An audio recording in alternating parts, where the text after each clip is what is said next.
Sudden plan কিন্তু always best হয়, এটা কিন্তু বাস্তব কথা।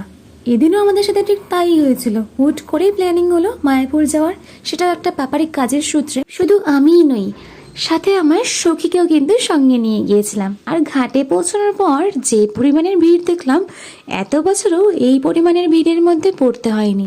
এরপরেই চলে এলো আমাদের লাঞ্চের পালা। আমরা গীতা ভবনে সেখানে টিকিট কেটে নিয়েছিলাম, আর সেখানেই কিন্তু আমরা লাঞ্চটা কমপ্লিট করেছি।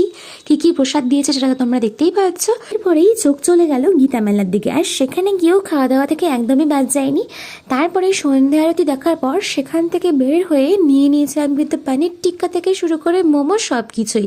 আজকে তো খুব দারুণভাবে এনজয় হলো। এছাড়াও কিন্তু রাতে আমাদের ডিনারে ছিল সেখানকারই ভেজ বিরিয়ানি, যেটা খেতে কিন্তু দুর্দান্ত লেগেছিল। তো এই ছিল আমাদের টোটালি আজকে ঘুরে ঘুরে। যেমন খাওয়া দাওয়া করেছি সেরকম রাধারানীকে দর্শনও করেছি, সব মিলিয়ে খুব সুন্দরভাবে আজকে দিনটা আমাদের কেটে গেছে। চলো টাটা।